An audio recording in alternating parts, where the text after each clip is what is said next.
प्रबुद्धाशेषितत्वार्थे उदिदिति मालिने श्रीजिनचन्द्राय मध्वान्तप्रवेदिने।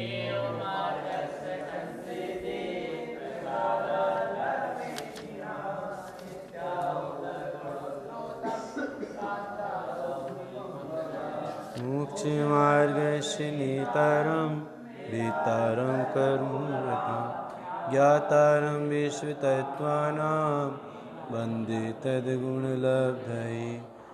इत्यसाधारणं प्रोक्तं विशेषणमशेषिता परसङ्कल्पिताप्तानां व्युच्छेदप्रसिद्धये।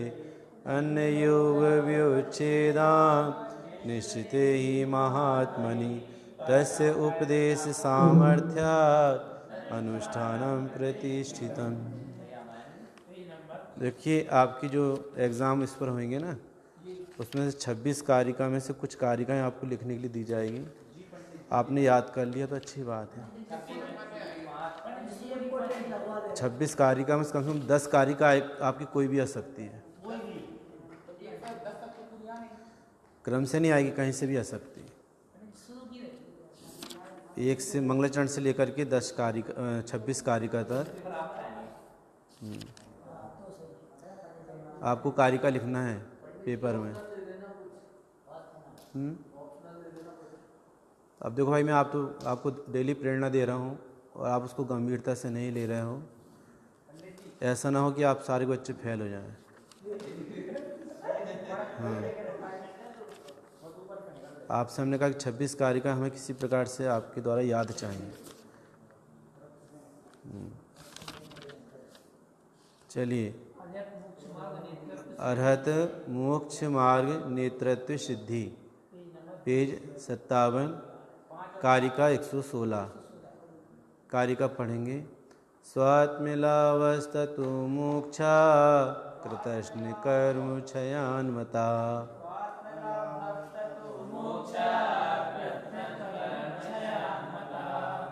निर्जरा संवरभ्यां नु सर्वसद्वादीनामि।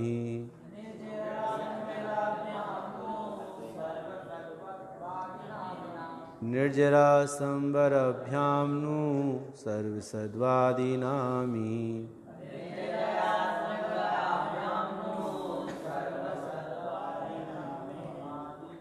देखो, ये प्रकरण क्या है? अरहत मोक्ष मार्ग नेतृत्व सिद्धि, मतलब मोक्ष मार्ग के नेता कौन है? अरहंत भगवान। इसमें आपकी कहाँ प्रति? उठो आप, उठो आप, उठो आप, यहीं पर आकर बैठो। पता नहीं क्यों डिस्टर्ब करती, समझ में नहीं आता मुझे। अभी आपको बताऊं मैं, आप इनकी इस संयम जी की कक्षा सुनना कहाँ से? जयपुर से, जो आप परीक्षा की भी हुई नागपुर वालों की। देखो बच्चे कितने साइलेंट बैठे हैं उसमें, कितने विनयपूर्वक सुन रहे हैं। मैं पहली बार आपके बीच में, समझो उस बार आया था, इस बार आया हूँ। दोनों बार में देखा आपको, मतलब चंचलता बहुत ज़्यादा है। देखो इतना साइलेंट होकर सुनना चाहिए। पता नहीं आप लोगों की गंभीरता कैसी है, नहीं कैसी चंचलता है, लेकिन आपको इसका नुकसान समझ में नहीं आ रहा है। जबकि आपके मम्मी पापा ने आपको इतना ध्यान से आपको यहाँ पर पहुँचाया है, आपको थोड़ी बिना मतलब नहीं रख पाती, क्या मालूम।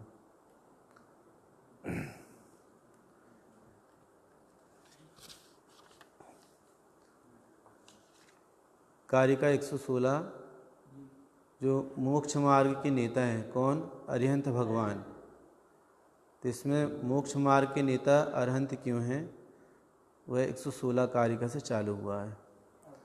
स्वात्म लाभस ततो मोक्षा, मतलब अरिहंत कहते हैं किसे? जो मोक्ष मार्ग के नेता हैं,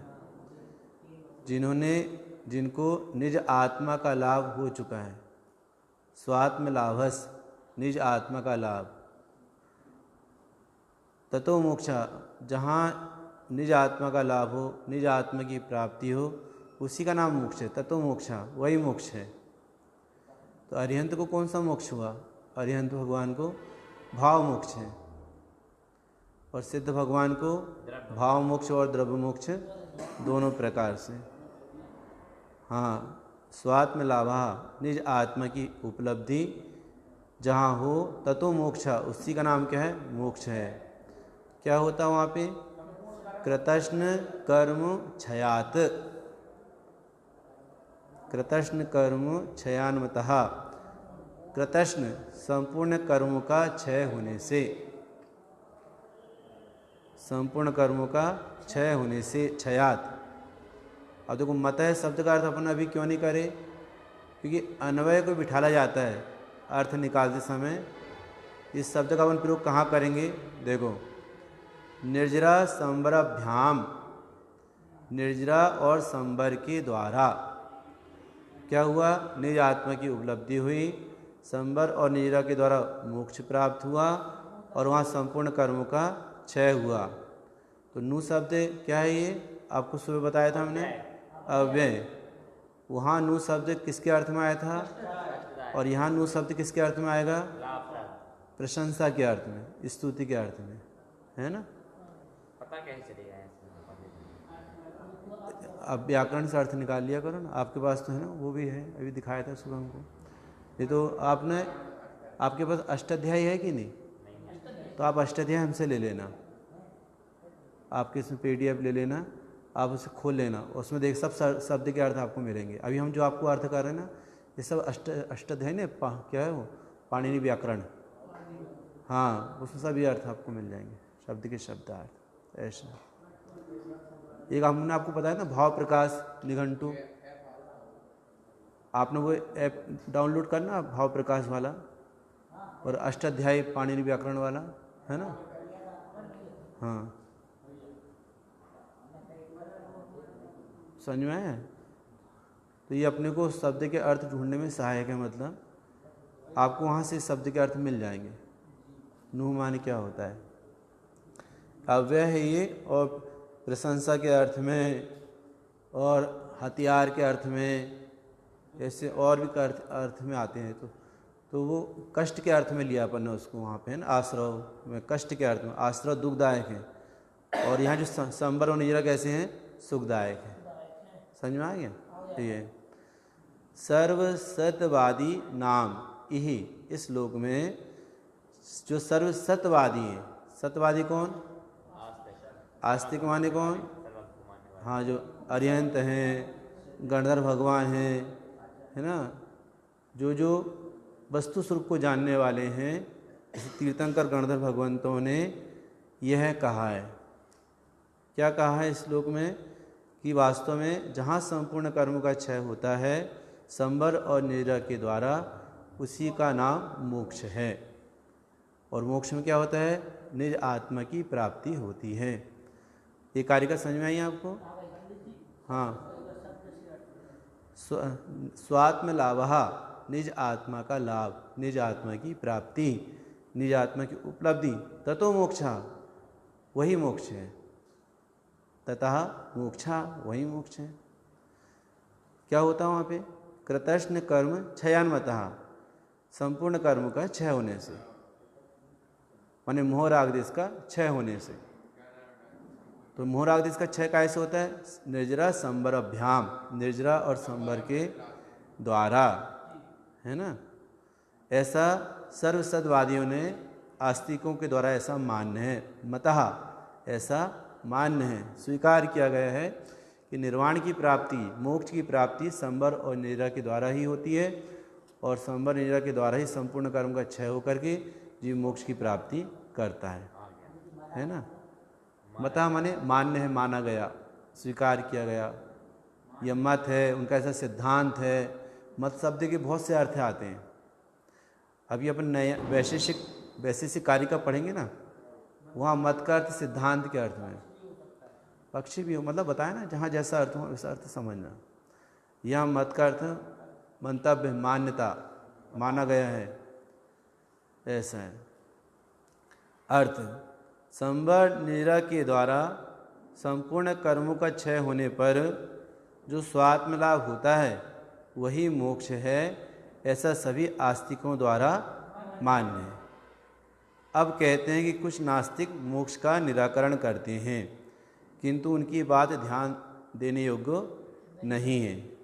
नास्तिकानां नैवास्ति प्रमाणं तन्निराकृतौ।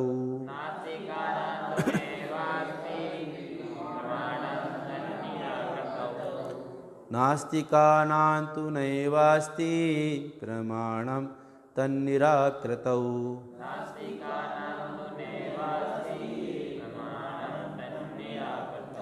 प्रलाप मात्र के तेषां न विधेयं महात्मनाम्।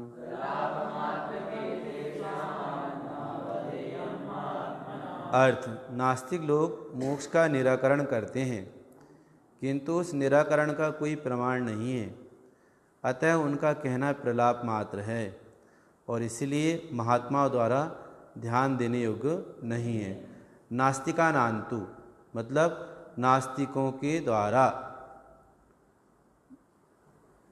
नैवास्ति न एव अस्ति प्रमाणम तत् निराकृतौ। तत् निराकृतौ माने उनके द्वारा निराकरण किया जाता है। किसका निराकरण किया जाता है? मोक्ष का, कि मोक्ष नहीं होता, मोक्ष का निराकरण, मोक्ष का निषेध करते हैं। तो जो नास्तिक लोग हैं उनके यहाँ इसका कोई प्रमाण ही नहीं है, उनके यहाँ इसका कोई प्रमाण है ही नहीं। ना एव अस्ति प्रमाणम, उनके यहाँ इसका कोई प्रमाण ही नहीं है नास्तिक लोगों के पास इसका। नास्तिका नाम तो पूरा एक है, षष्ठी नहीं पूरा एक है वो नास्तिका नाम तो। हाँ, मैंने विद्वानों से पूछ चुका हूँ, जैसे प्रश्न आपको खड़ा हुआ ना ऐसे मुझे भी प्रश्न खड़ा हुआ था। नहीं, नाम कहाँ उसमें? नाम नहीं है, माँ देखो कहाँ है। नहीं ना, वो पूरा ही जैसे संचितानंतु उसमें आया था ना। देखो इसमें एक कारिका और आई थी, संचित वाली। कौन सी कारिका है भाई? हाँ, ये देखो 55 पेज पर कारिका 111 संचितानांतु। ये षष्ठी विभक्ति का बहुवचन है ना, ये भी षष्ठी विभक्ति का बहुवचन है, नास्तिकानांतु। नास्तिकों का ये मत है। तत् निराकृतौ, वे निराकरण करते हैं। किसका निराकरण करते हैं? मोक्ष का। न एव अस्ति प्रमाण, उनके पास इसका कोई प्रमाण ही नहीं है जिससे वो निराकरण कर सके, निश्चित कर सके। नास्तिक लोग काय का? मोक्ष का। तो फिर कहते तो हैं कि भाई मोक्ष किसने देखा? तो बोले प्रलाप करते हैं। प्रलाप करते माने बकवास मात्र करते हैं। प्रलाप मात्र के माने बकवास मात्र करते हैं। ऊपर की कारिका नहीं 116 की, और तत् जो है तत् माने उसका माने जो 116 कारिका में कहे आए हैं उसका निराकरण करते, निश्चित करते हैं, खंडन करते हैं। तत् निराकृत न है ना, आधा न उसका ता बन जाएगा, ऐसा है। हाँ, न एव अस्ति, प्रमाण नहीं है उनके पास, कोई प्रमाण नहीं है इसका। न एव अस्ति माने कोई प्रमाण नहीं है उनके पास, प्रलाप मात्र करते हैं, बकवास करते हैं। अवधेयम माने न अवधेयम, न अवधेयम मतलब उनकी बात पर ध्यान नहीं देना चाहिए। ध्यान नहीं देना किनको? महात्मानों, महापुरुषों को, सज्जन जीवों को, आत्मार्थियों को उनकी बातों पर ध्यान देने योग्य नहीं है, ऐसा। तेषाम माने उनकी बातों पे ध्यान देने योग्य नहीं है। जो सज्जन पुरुष उनकी तरफ ध्यान क्यों देंगे? ऐसा भाई, उन्हें तो वस्तु स्थिति है नहीं, ज्ञान ही नहीं उनके पास, तो कुछ ना कोई प्रमाण है, ना कोई आधार है, ना शास्त्राभ्यास है, कुछ नहीं है, इसलिए उनकी बातों पर ध्यान नहीं देना।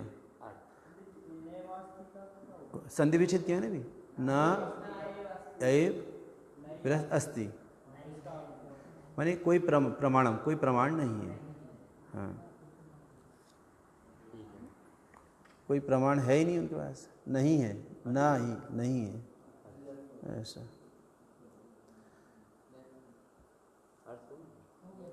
अर्थ पढ़, फिर से पढ़ लूँ क्या?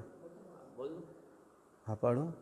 नास्तिक लोग मोक्ष का निराकरण करते हैं, किंतु उस निराकरण का कोई प्रमाण नहीं है, अतः उनका कहना प्रलाप मात्र है और इसलिए महात्माओं द्वारा ध्यान देने योग प्रलाप मात्र माने बकवास। बकवास करते हैं। अब कहते हैं कि मोक्ष का मार्ग क्या है, मोक्ष का मार्ग क्या है। मार्गो मोक्षस्य वै सम्यक् दर्शनादि त्रयात्मकः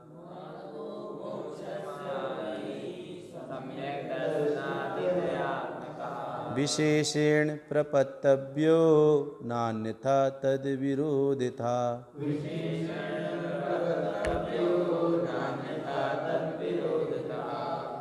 कौन बोल रहे हैं, कहाँ से आवाज़ आ रही है?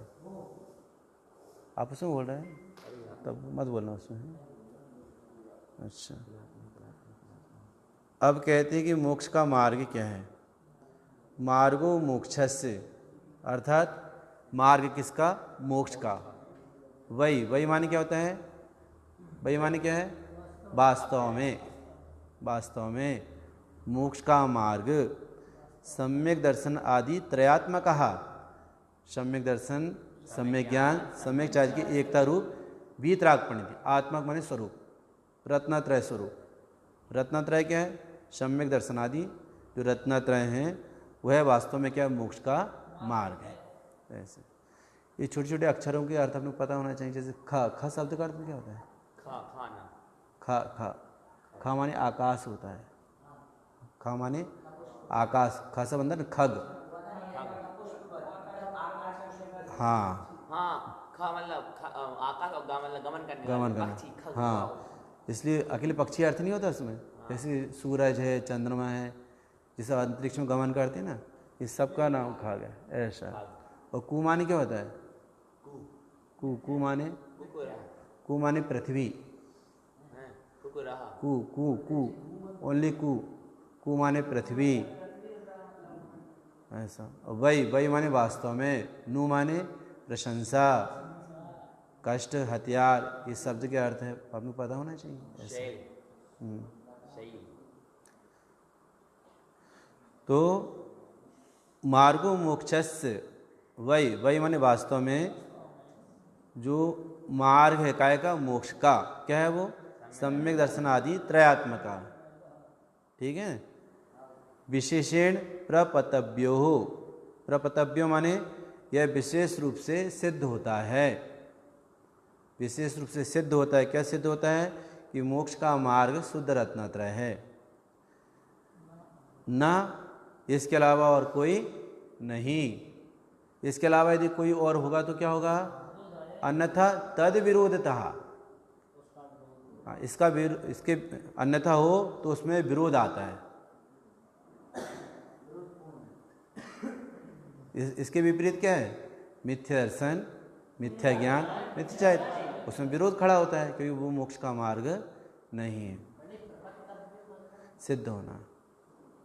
तब तो आपसे बता रहे एक शब्द के कई अर्थ होते हैं, लेकिन जहाँ जो शब्द का अर्थ बैठेगा ना वहाँ पर वही बैठेगा।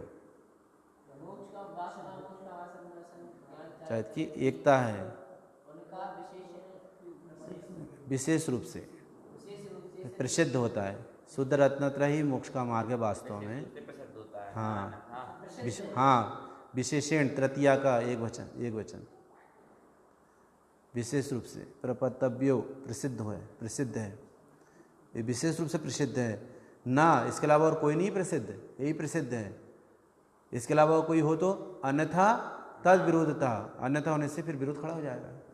इसके अलावा यदि कोई हो अन्यथा प्रकार से हो तो उसमें विरोध आता है। इस वास्तव में मोक्ष का मार्ग है, शुद्ध रत्नत्रय मोक्ष का मार्ग है।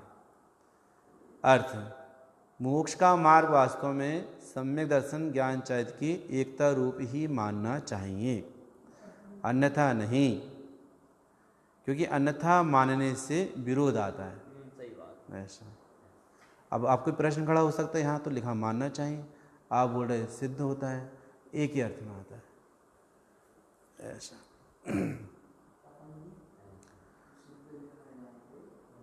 प्रपतव्यो, आपको लगता है ना कि भाई यहाँ तो लिखा मानना चाहिए, एकता रूप ही मानना चाहिए, तो वो सिद्ध के अर्थ में है ऐसा। व्याकरण में प्रपतव्यो का अर्थ ज्ञान भी होता है और सिद्ध भी होता, पर यहाँ इसका अर्थ क्या होगा? सिद्ध होगा, या मानो ऐसा जी। तो पता है परिचित्ति, परिचित्ति माने क्या होता है? ज्ञान के अर्थ में आती है। विद, विद, विद का अर्थ क्या होता है? ज्ञान के अर्थ में आती है। तो ज्ञान के लिए बहुत सारे शब्द आते हैं, ऐसे बहुत सारे शब्द प्रत्येक के लिए आते हैं, लेकिन किसका अर्थ कहाँ बैठे वो अपने को नॉलेज में होना चाहिए। मतलब ऐसा आप जितना अधिक अध्ययन करोगे उतनी ही आपके ज्ञान में निखार आएगा। आप अधिक समय बर्बाद मत किया करो। यदि आप समय बर्बाद कर रहे हो तो जब आप यहाँ से जाओगे तो जो अन्य बच्चे शास्त्री बनकर इधर उधर घूमते रहते हैं ना, ये स्थिति बन जाएगी। बहुत से बच्चे ऐसे शास्त्री करने के बाद भी उसका फ़ायदा नहीं उठाते, या तो वो दुकानदारी में उलझ जाते हैं या शादी विवाह करके उलझ जाते हैं। उन्हें जितनी पढ़ाई करी है, अभ्यास किया, सब चला जाता है। और जो रुचि से पढ़ेगा सुनेगा वो व्यापार धंधे में लग भी जाएगा, शादी विवाह के में उलझ भी जाएगा, तो भी अपनी तैयारी बंद नहीं करेगा। हमेशा व्यक्ति को विद्यार्थी जीवन होना चाहिए, हमेशा सीखने की कला। और जब भी जिनवाणी सुनो बहुत विनय से, गंभीरता से, ये तो जिनवाणी आपके हृदय में प्रवेश नहीं करेगी। ऐसा हमने आपको बताया था ना, हमें आप जैसे बच्चों को देखकर बहुत बहुमान आता था। हम जब देवलाली गए थे प्रशिक्षण में 96 में, उसके बाद प्रशिक्षण लगा था जयपुर में, जो शास्त्री वर्ग को देखकर हमको बहुत बहुमान आता था कि यार हमको भी ऐसा बनना। लेकिन मेरे परसेंटेज कम थे ना, इससे मेरा एडमिशन नहीं हो पाया। लेकिन मेरी भावना बहुत थी, उस भावना के बल पर मैं आपके सामने आया हूँ। जितना विनय से बहुमान से जिनवाणी पढ़ेंगे, और समय बिल्कुल बर्बाद नहीं करना गप्पे लगाने में, चलो अरे छुट्टी है चलो घूमने चलें, बिल्कुल नहीं। हमेशा विद्यार्थी जीवन। छुट्टी है मतलब समय मिल गया, जो काम करना था वो काम कर डालो। सुबह जल्दी उठो, तैयार करो। पता है आपको 3:30 बजे उठ जाता हूँ मैं। आपके सामने जो विषय ले रहा हूँ ना, ये सुबह 3:30 से मेरी तैयारी चालू हो जाती है, तब मैं आपके सामने विषय ले रहा हूँ। ऐसा चाहे मैं 12 बजे सोऊँ तो 4, 4:30, 5 उसके पहले ही मतलब 3:30, 4 बजे लगभग उठ जाता हूँ। मतलब ऐसा लेट भी सोऊँ तो भी ये अपनी तैयारी करता हूँ। मतलब ऐसा मैंने जब आपके यहाँ पे इतना चंचल देखा, मतलब बड़ा आश्चर्य हुआ कि यार कितने चंचल व्यक्ति हैं। मतलब ये बच्चों की जिन्होंने ग्रहण कैसे कर पाएंगे। मतलब केवल इतना होगा कि 5 साल का टाइम पूरा करेंगे, उसके बाद फिर क्या पढ़ कर आए, क्या सीख कर आए, बोले कुछ नहीं। ऐसा चलो है ना। 118 नंबर कारिका अपनी ये हो चुकी है। अब कहते हैं कि ऐसे मोक्ष मार्ग का प्रणेता एक अरहंत ही है। आई ना है सार क्या है इसका? 119वीं कारिका में सार बतला दिया। भाई ऐसे हैं कौन? जिन्होंने मोक्ष को प्राप्त किया है और जिन्हें शुद्ध रत्नत्रय की उपलब्धि हो चुकी है। ऐसे कौन है? बोले ऐसे मोक्ष के मार्ग के नेता कौन है? एक अरहंत ही हैं। कारिका पढ़ो। प्रणेता मोक्ष मार्गस्य वाद्यमानस्य सर्वथा साक्षात् य एव सगीयो विश्वतत्त्वज्ञताश्रया। देखो मोक्ष मार्ग के नेता कौन है? एक अरहंत ही हैं। प्रणेता, प्रणेता माने नेता। नेता माने कौन होता है? बोलने वाला। हाँ, नेतृत्व करे। क्योंकि जैसे सभा लगी और वक्ता ना हो तो नेतृत्व करने वाला चाहिए ना। तो वीतरागता सर्वज्ञता होने के बाद वाणी खिरे, वो देव चाहिए, वो अरहंत चाहिए जिनकी वाणी खिरती है, जिससे मोक्ष मार्ग का जो नेतृत्व करने वाले होते हैं। इसे तीर्थंकर आप्त जो होते हैं वे, उन्हीं में 3 विशेषताएं होती हैं, वीतरागता, सर्वज्ञता और हेतुपदेशीपना। प्रणेता माने नेता, ठीक है। काय के मोक्ष मार्गस्य, मोक्ष मार्ग की। फिर क्या लिखा? अब अबाध्य मानस सर्वथा, वे बाधित नहीं है, अबाधित हैं, प्रमाणित है, उनमें किसी प्रकार से बाधा आती, अबाध्यमान है वो। साक्षात, इसको तोड़ेंगे कैसे? तो अगला साक्षात सर्वथा साक्षात। सर्वथा माने सर्व प्रकार से, साक्षात माने प्रत्यक्ष हैं। कौन? अरिहंत। और फिर क्या क्या निकलेगा उसमें से? साक्षात या माने जो। जो सर्व प्रकार से प्रत्यक्ष हैं, साक्षात हैं, मौजूद है, विद्यमान है, प्रकट हैं, जो एव सज्ञो, उन्हीं को जानना चाहिए, उन्हीं को जानो। ज्ञो माने बेप्रमेय, सामान्य वही, ये माने सामान्य वह है, ये माने ही, ज्ञो माने उन्हीं को जानो। जो सर्व प्रकार से साक्षात, जिनको साक्षात्कार हो चुका है अपने आत्मा का, उन्हें ही जानो। ऐसा कैसे वे? विश्व तत्वज्ञता आश्रय, विश्व तत्वज्ञ आश्रय। विश्व तत्वज्ञ माने सर्वज्ञता के आश्रयभूत अरिहंत ही है, उन्हीं अरिहंत को जानो जो मोक्ष मार्ग के प्रणेता है।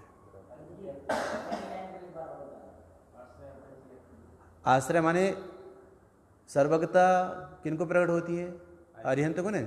तो अरिहंत के आश्रय से सर्वज्ञता रहती है, उनके उसके विश्व तत्वज्ञ माने सर्वज्ञता का आश्रयभूत अरिहंत ही है, इसलिए अरिहंत को ही जानो, जो सर्व प्रकार से प्रत्यक्ष, जिन्होंने अपने साक्षात्कार, जिन्होंने अपनी आत्मा का कर लिया है। फिर से बोलो, प्रणेता माने मोक्ष मार्ग के, मोक्ष मार्ग से प्रणेता माने मोक्ष मार्ग के उत्कृष्ट नेता। उत्कृष्ट नेता के क्यों? उनके तीर्थंकर नाम कर्म का, महान पुण्य का उत्कृष्ट नेता है, उत्कृष्ट वक्ता है। और अबाध्य मानस, अबाध्य मानस माने निर्बाधित, जिनमें किसी भी प्रमाण से बाधा आती नहीं, अबाध्य मान है। सर्वथा साक्षात, सर्व प्रकार से प्रत्यक्ष हैं, साक्षात हैं, माने अरिहंत दशा को प्राप्त हो चुके हैं, जिन्होंने अपनी आत्मा का साक्षात्कार कर लिया, या जो एव सज्ञेव, उन्हीं को जानो। क्यों? विश्व तत्वज्ञ, विश्व को जानने वाले वे ही हैं। हाँ, सर्वज्ञ हैं, और सर्वज्ञता उन्हीं के आश्रय से रहती है, सर्वज्ञता और किसी के पास नहीं है। ये जितने प्रकार के मतांतर खड़े, ये सब कह रहे हैं हम आपते हैं, हम आपते हैं, हम आपते हैं, आए ना आपतिमान समय। युक्ति शास्त्रा विरोधी वाक स तुम्हेवाशी निर्दोषो, हे अरिहंत भगवान, वह निर्दोष पुरुष आप ही हैं। स तुम्हेवाशी निर्दोषो, आपके वचन युक्ति और शास्त्र से अविरोध सिद्ध होते हैं। आपके इष्ट में, आपके द्वारा बताए गए जो पदार्थ हैं, उनमें किसी प्रकार से कोई विरोध खड़ा होता नहीं, किसी प्रमाण से उनमें बाधा नहीं आती। ऐसा इसलिए हमने आपसे, विश्व तत्वज्ञ माने सर्वज्ञता, विश्व के तत्वों को जानने वाले, ज्ञा माने जानने वाले, आश्रय माने जिनके आधार से सर्वज्ञता है, वे कौन है? अरिहंत है। ये भेद करके बतलाया, जबकि अरिहंत और सर्वज्ञता कोई अलग नहीं है, लेकिन वर्णन तो ऐसा करना ही पड़ेगा ना। किसके आश्रय से वीतराग सर्वज्ञता बोले? अरिहंत के आश्रय से, वर्णन तो ऐसे किया जाएगा।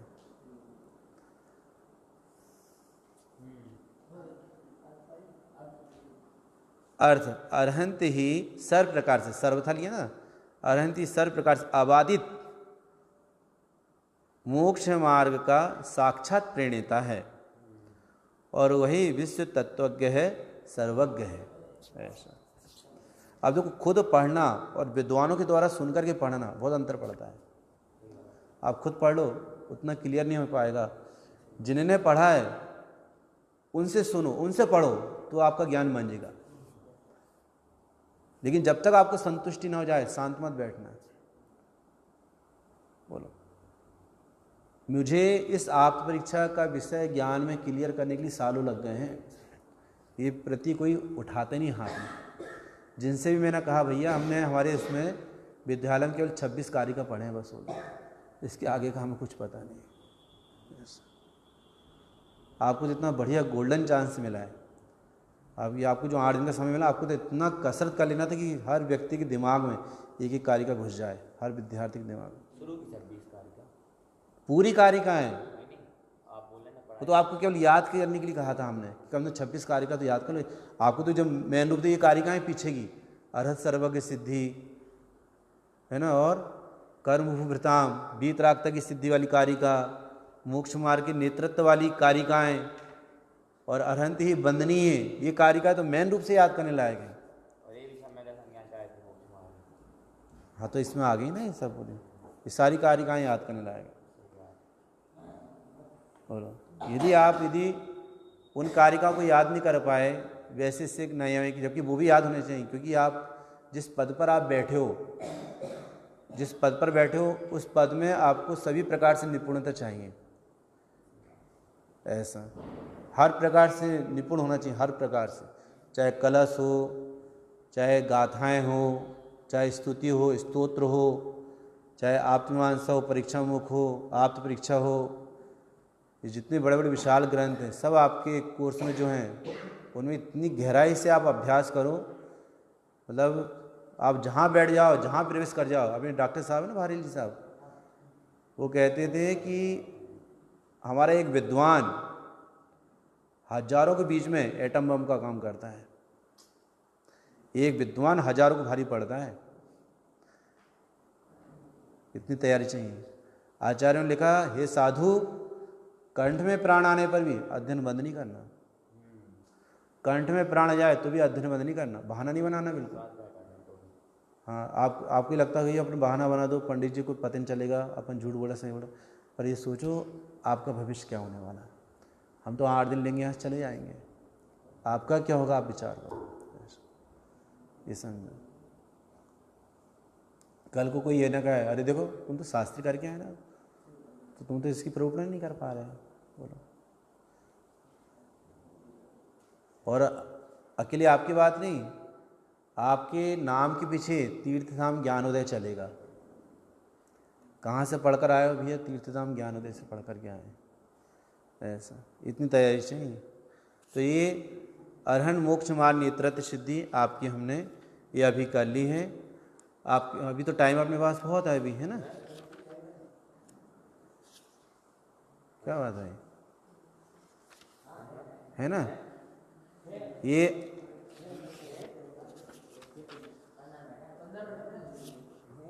अभी तो आपके आधा घंटे भी नहीं हुए। कितने बजे आए थे आप यहाँ पे? तो अभी कितने बज रहे हैं अभी?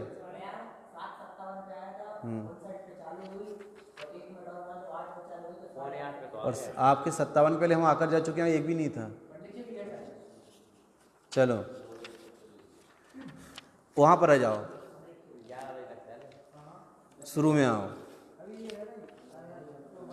इसको आखिरी में लेंगे आनंद रूप में,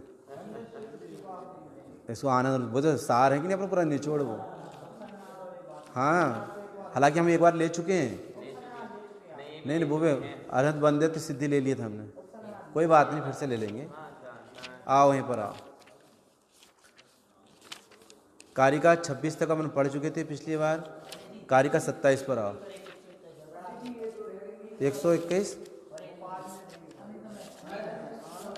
121 और 22 कौन सी?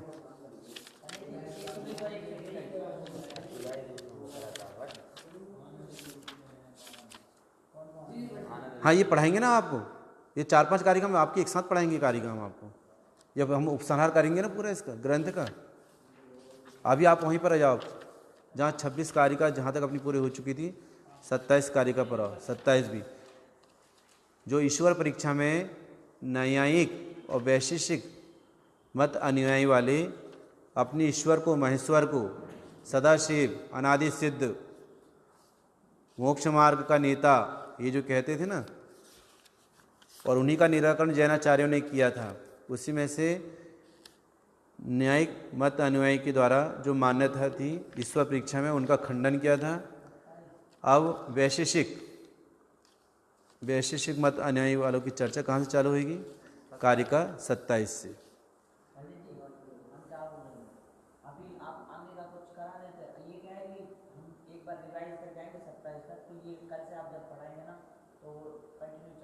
तो कंटिन्यू कर रहे हैं भी हम। नहीं, ये जो पंडित जी 26 तक है ना, तो उसका रिवीजन एक बार हो जाएगा माइंड में। रिवीजन करने कह रहे हो? रिवीजन के लिए कह रहे हो? नहीं, आप नहीं कराइए, हम करके आएंगे। अभी दिक्कत नहीं, बाद में पढ़ के आएंगे। अगर कुछ भूल चूक में हम लोगों ने कुछ गलत तो फिर विषय भी नहीं लूँ, अभी विषय नहीं लूँ। नहीं वो और बढ़ा दीजिए ये वाला ले लीजिए ना पंडित जी, एक बार तो ले लीजिए, फिर लास्ट में आप फिर पढ़ा देना इसको। 21-22 वाली वो तो लास्ट में पढ़ाएंगे हम आपको फिर से सारा। पढ़ा देना लास्ट में।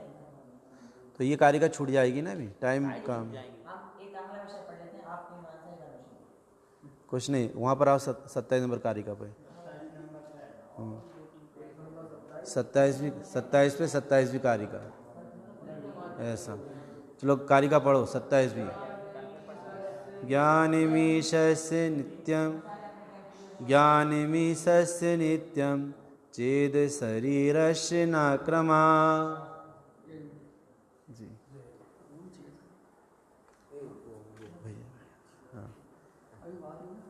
हाँ बोलो बेटे, है ना। ज्ञानमीशस्य नित्यं चेद शरीरस्य न क्रमा।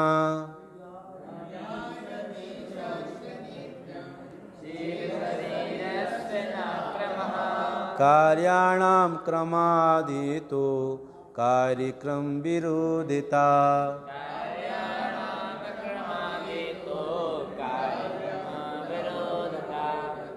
देखो ये वैशेषिक मत अनुयायी वाले हैं ना, ये वस्तु को सर्वथा नित्य, सर्वथा अनित्य, सर्वथा भाव रूप, सर्वथा अभाव रूप, सर्वथा व्यापक, सर्वथा अव्यापक, सर्वथा स्वसंवेदी, सर्वथा अस्वसंवेदी। तो जैनाचार्य कह रहे हैं कि नित्य मानते हैं, तो नित्य मानने में दोष क्या है? क्यों बात कर रहे हैं भाई, क्या बात चल रही तुम्हारी? फिर अब दोनों से एक को उठाना पड़ेगा मुझे ऐसा। अब कल से आपका स्थान चेंज कर देंगे, जैसा भी अंबर का करें। मेरी खाली हो जाएगी ना पोस्ट, यहाँ से पोस्ट खाली रहेगी यहाँ पे। देखो यदि आप वस्तु को सर्वथा नित्य मानोगे तो नित्य मानने में क्या दोष है, और वस्तु को सर्वथा अनित्य मानोगे तो अनित्य मानने में क्या दोष है। व्यापक मानोगे तो सर्वथा व्यापक मानने में क्या दोष है, अव्यापक मानोगे तो अव्यापक मानने में क्या दोष है। स्वसंवेदी मानोगे सर्वथा तो स्वसंवेदी मानने में क्या दोष है, और अस्वसंवेदी मानोगे तो अस्वसंवेदी मानने में क्या दोष है। देखो ज्ञान मीशस्य नित्यम, इसको तोड़ो भाई, कैसे तोड़ेंगे इसको? ज्ञानम ईशस्य नित्यम, इसका अर्थ क्या है? सुनो, ज्ञानम ईशस्य नित्यम चेद शरीरस्य न क्रमः। यदि ईश्वर के ज्ञान को नित्य मानने पर शरीर का न क्रम। अब देखो ज्ञानम ईशस्य, ईशस्य माने ईश्वर का, महेश्वर का क्या ज्ञान, नित्यम चेत यदि, चेत चेत चेत माने होता है यदि,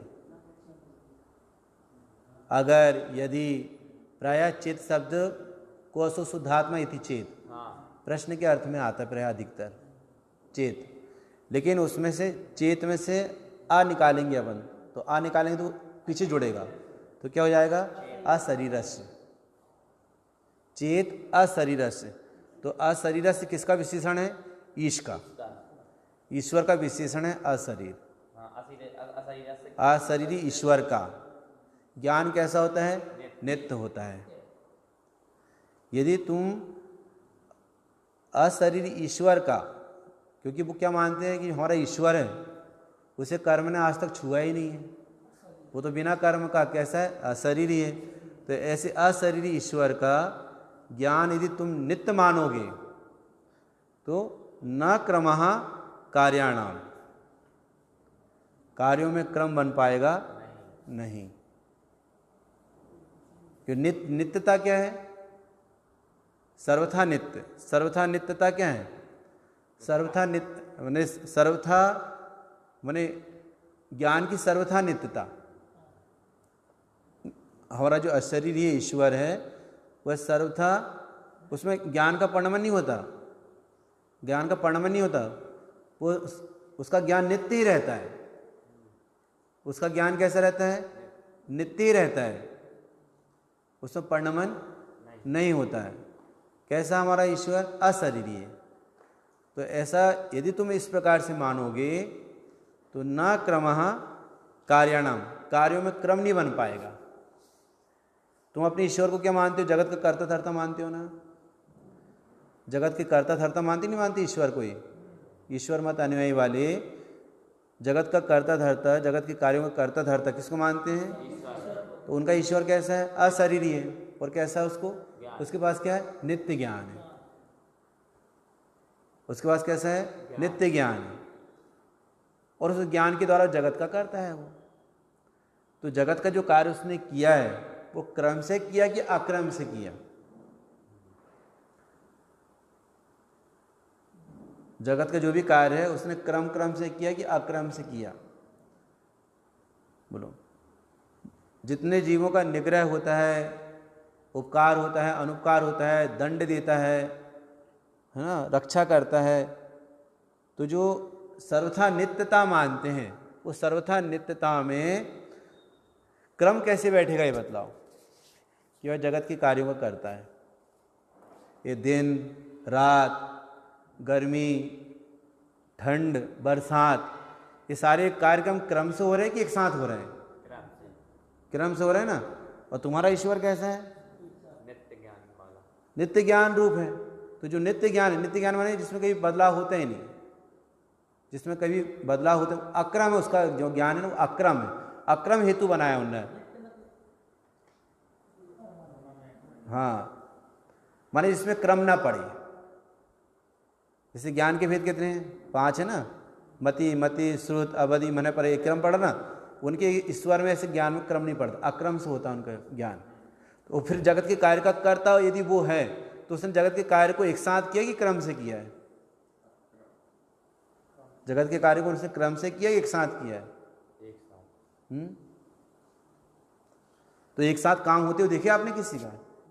आप 5 साल की पढ़ाई एक बार में कर लोगे क्या? तो फिर तो इसलिए क्या कह रहे हैं कि नित्यता मानने में दोष है। नित्यता मानने में दोष है। और वो क्या मान रहा है? जो हमारा ज्ञानम ईशस्य नित्यम, जो हमारा ईश है, इसका ज्ञान कैसा है? नित्य है। चेत, यदि तुम ऐसा मानते हो कि जो हमारा अशरीरी ईश्वर है उसमें ज्ञान नित्य है, उसमें क्रम पड़ता नहीं है, तो उसके द्वारा जगत के जो कार्य होते हैं उनमें भी क्रम नहीं पड़ेगा। नहीं है समझ में? सभी का जन्म एक साथ होएगा, सभी का मरण एक साथ होएगा, दिन और रात का कोई भेद ही नहीं पड़ेगा, उसमें भी क्रम नहीं पड़ेगा, क्योंकि उनका ईश्वर का जो ज्ञान है वो कैसा है? अक्रम है। अक्रम हेतु लिखा ना, देखो, कार्याणाम अक्रम अक्रमात् हेतु, अक्रम से, अक्रम जगत के कार्य अक्रम से होंगे, ये हेतु दिया उसने ज्ञान की नित्यता से। तो कह रहे हैं कि आचार्य कार्य क्रम विरोधता, कार्य के क्रम में विरोध खड़ा हो जाएगा।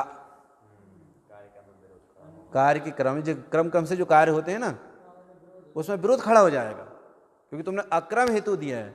अक्रम हेतु माने नित्य ज्ञान किसको है? ईश्वर की। अशरीर ईश्वर का ज्ञान कैसा? नित्य है, उसमें क्रम पड़ता नहीं। तो जगत के कार्यों में जो क्रम पड़ता है उसमें अक्रमपन आ जाएगा। सभी नरक में चल जाएंगे, सभी स्वर्ग में चल जाएंगे, सभी का जन्म एक साथ होएगा, सभी का मरण, क्रम ही नहीं पड़ेगा। उन्हें अक्रम हेतु दिया ना न्याय पकड़ में ऐसा। तो शब्द से शब्दार्थ निकालो। ज्ञानम ईशस्य नित्यम, ज्ञानम ईशस् माने ईश्वर के। कहना कैसा ईश्वर है? उसका विशेषण बतलाओ। अशरीरी। अशरीरी ईश्वर का ज्ञान कैसा है? नित्य है। चेत, यदि तुम ऐसा मानोगे, यदि तुम ऐसा कहोगे कि जो हमारा अशरीर ईश्वर है उसका ज्ञान कैसा है? नित्य है। न क्रमः कार्याणाम, तो कार्यों में क्रम नहीं पड़ेगा। कार्य क्या है? जगत का कार्य। ईश्वर जगत के कार्यों का करता धरता है, तो जगत के जितने भी कार्य हो रहे हैं ना उनमें क्रम नहीं पड़ेगा। अक्रम हेतु है। हाँ, क्योंकि आपने जिस ज्ञान को हेतु बनाया वो आपका ज्ञान कैसा है? अक्रम है, नित्य है। अनित्य ज्ञान नहीं, नित्य ज्ञान, उसमें बिना क्रम का अक्रम हेतु दिया आपने। तो फिर जो क्रम से कार्य हो रहे हैं, कार्य क्रम विरोधतः, कार्यों के क्रम में विरोध खड़ा हो जाएगा। क्या विरोध खड़ा होगा? कि सारे कार्य एक साथ होने लगेंगे, लेकिन ऐसा होता है क्या? नहीं होता ना। इसलिए तुमने कहा कि हमारा ईश्वर नित्य, हमारे ईश्वर को नित्य ज्ञान ही होता है, बिना चेंजेस के नित्य ज्ञान होता है। तो तुम्हारे उस अक्रम हेतु में, जो क्रम से होने वाले कार्यों में जो स्थिति बन रही थी, उसमें बाधा खड़ी हो जाएगी। समझ में आया? तो जी अभी अपन ने शुरुआत करे हैं, इसकी प्रातःकाल से अपन चर्चा करेंगे, ठीक है ना? ऐसा यह अनंत उपकार